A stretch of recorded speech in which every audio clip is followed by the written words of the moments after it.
महाराष्ट्र में आरोप और प्रत्यारोप का खेल पूरी तरीके से चल रहा है। बीजेपी शिवसेना के ऊपर आरोप लगा रहे हैं, शिवसेना जो है वो बीजेपी के ऊपर आरोप लगा रही है।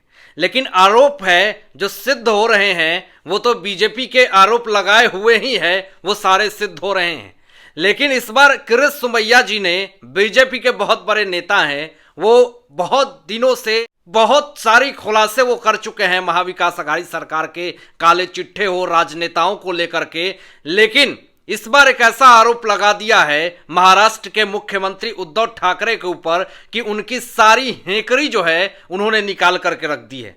आपको बताऊंगा इस वीडियो में कि किरीट सोमैया जी ने उद्धव ठाकरे और अनिल परब और ये औरंगाबाद में जो रैली होने वाली है, ये तमाम चीजों का सम्मेलन को लेकर के जो बड़ा विवाद खड़ा हुआ है, किरीट सोमैया जी ने विधायक को खरीदने का जो पूरा मामला, जो आरोप लगाया है, इससे कहीं ना कहीं महाविकास अघाड़ी सरकार जो है वो सदमे में है। जैसा कि आप लोगों को भी पता है कि राज्यसभा चुनाव 10 जून को है और उसके लिए बीजेपी की तरफ से भी तैयारी शुरू हो गई है और इधर महाविकास अघाड़ी सरकार के भी तरफ से शुरुआत हो गई है। लेकिन आपको बता दें कि औरंगाबाद में जो बैठक होने वाली है उद्धव ठाकरे की, तो इसको लेकर के पूरा विवाद खड़ा हो रहा है। और विवाद खड़ा किया है बीजेपी के बड़े नेता किरीट सोमैया जी ने। आखिर ये विवाद क्या है, क्या आरोप लगाया है, वो मैं आपको बता दे रहा हूं। बीजेपी के बड़े नेता किरीट सोमैया जी ने यह कहा कि औरंगाबाद क्यों जा रहे हैं महाराष्ट्र के मुख्यमंत्री उद्धव ठाकरे, जब राज्यसभा चुनाव होने वाला है तभी क्यों जा रहे हैं।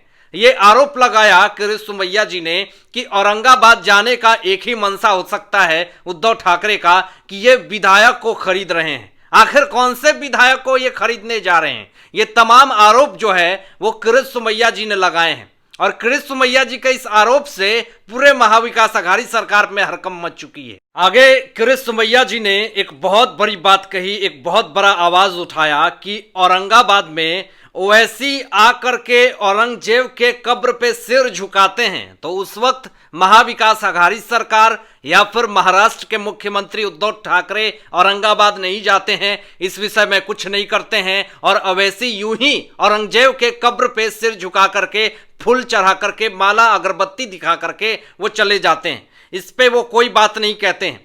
आगे आपको बता दें कि औरंगाबाद में कौन से विधायक को खरीदने जा रहे हैं, ये क्या हो गया है महाविकास अघाड़ी सरकार को। ये किरीट सोमैया जी ने ये बात कही कि उन्होंने आगे ये भी कहा, बहुत बड़ी बात कही कि इतिहास में पहली बार ऐसा हुआ है कि ये महाउगाही सरकार, वसूली सरकार, पैसे वसूली करके जो पैसा माफियाओं से इन्होंने कमाया है वो पैसा औरंगाबाद जा करके ये विधायक को खरीदने का काम कर रहे हैं।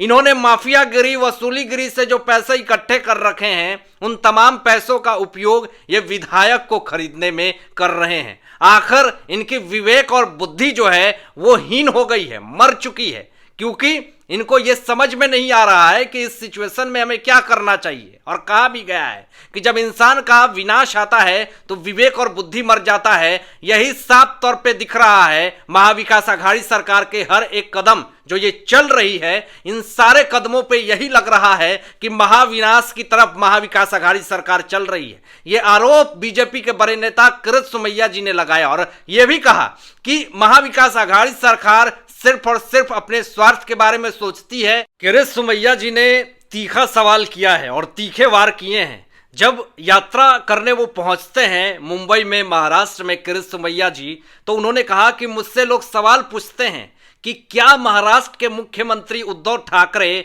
विधायकों को बिक्री के लिए बुलाते हैं, क्या ये विधायकों को खरीदते हैं। आगे किरीट सोमैया जी ने यह कहा कि जब ये मुख्यमंत्री के पद से हटेंगे तो पता नहीं क्या करेंगे। श्री ठाकरे जी को हो क्या गया है। ये तमाम जो तीखे वार किए हैं किरीट सोमैया जी ने, तो महाविकास अघाड़ी सरकार सोच में डूब गई है कि आखिर इसका पलटवार कैसे करे। यहाँ पे शिवसेना सांसद संजय राउत भी सोचने पे मजबूर हो गए हैं कि किरीट सोमैया जो आरोप लगा रहे हैं इसका काट कैसे किया जाए, क्योंकि इन बार इनके सवाल जो हैं वो काफी ज्यादा तीखे हैं और दिल में चुभने वाले हैं। अब एक तरफ बीजेपी के नेता कृष्ण सुमैया जी तीखे वार कर रहे हैं और महाविकास आघाड़ी सरकार पे आरोप लगा रहे हैं और खुलासे पे खुलासे कर रहे हैं, लेकिन उसी तरफ परिवहन मंत्री अनिल परब के ऊपर दापोली वाले साई रिसोर्ट को भी ध्वंस करवाने के लिए अब मीटिंग कर रहे हैं। अब इसमें एक बड़ी अपडेट आ चुकी है जो मैं आपको बता रहा हूं कि परिवहन मंत्री अनिल परब की समस्याएं जो है वो और ज्यादा बढ़ने वाली है।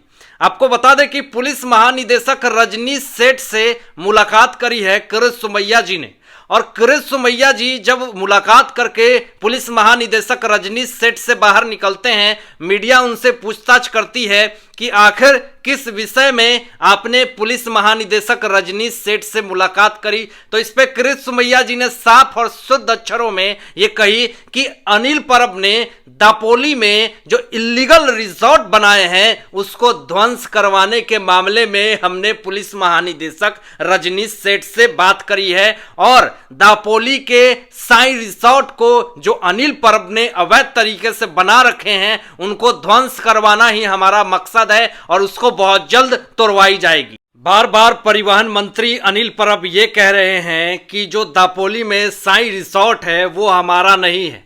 उन्होंने कहा है कि जो जमीन है वो जमीन उनसे सदानंद कदम ने खरीदा है, और सदानंद कदम जो है वो रामदास कदम के छोटे भाई हैं। और कहीं ना कहीं ये जो बात उन्होंने कही कि ये जो जमीन है, अनिल परब ने कहा कि सदानंद कदम ने हमसे खरीदी है, लेकिन यहाँ पे ये भी बात एक निकल करके सामने आया था कि विभास साठे से इन्होंने जमीन खरीदा था अनिल परब ने। तो यहाँ पे साफ तौर पे ये बार बार सिद्ध करने की कोशिश कर रहे हैं अनिल परब कि ये जमीन जो है दापोली वाली, ये साई रिसोर्ट जो है वो मेरी नहीं है। लेकिन इसका प्रूफ करते हुए कृष्ण सुमैया जी ने 2017 ईस्वी में अनिल परब ने टैक्स पे किए थे साई रिसोर्ट के नाम से। तो कहीं ना कहीं अब ये मुद्दा उठाया कृष्ण सुमैया जी ने कि साई रिसोर्ट दापोली वाला अगर अनिल परब का नहीं है तो उन्होंने टैक्स क्यों पे किया। आज जो मुलाकात करी है पुलिस महानिदेशक रजनीश सेठ से कृष्ण सुमैया जी ने, तो सारे सबूत और दस्तावेज जो हैं वो कार्यालय में बैठ करके अनिल परब के खिलाफ सारे सबूत इकट्ठा होकर के उन्होंने दिया है, और ये सिद्ध किया है कि अनिल परब के जो दापोली वाले रिसोर्ट हैं वो अवैध हैं, उसको तुड़वाना चाहिए, ध्वंस करना चाहिए, क्योंकि वो उनके पूरे हक को मार करके उसको बनवाया गया है, गरीब लोगों के हड़पा गया है। ये तमाम आरोप उनके ऊपर लगा हुआ है। आगे कृष्ण सुमैया जी ने यह भी कहा कि महाविकास आघाड़ी सरकार, उद्धव ठाकरे सरकार कैसे भ्रष्टाचारी नेता को पाले हुए हैं, क्या उद्धव ठाकरे भी ऐसे ही भ्रष्टाचारी नेता हैं। अब खबरें यह भी आ रही है कि परिवहन मंत्री अनिल परब और उद्धव ठाकरे के बीच के रिश्ते कुछ अच्छे नहीं चल रहे हैं, दोनों में अनबन चल रही है। लेकिन यह भी कहा गया था कि अनिल परब और उद्धव ठाकरे के रिश्ते बाला साहब ठाकरे के जमाने से ही चलते आ रही है। क्या इतना करीबी का रिश्ता टूटता हुआ दिख रहा है? और सिर्फ ये कृष्ण सुमैया जी के आवाज को उठाने के बाद, दापोली वाले साई रिसोर्ट के अवैध निर्माण के बाद ये सारे हो रहे हैं, ये कांड जो हो रहे हैं, इससे क्या उद्धव ठाकरे सरकार की राजनीति पे भी कुछ प्रभाव पड़ेगा? ये तमाम सवाल उठ रहे हैं।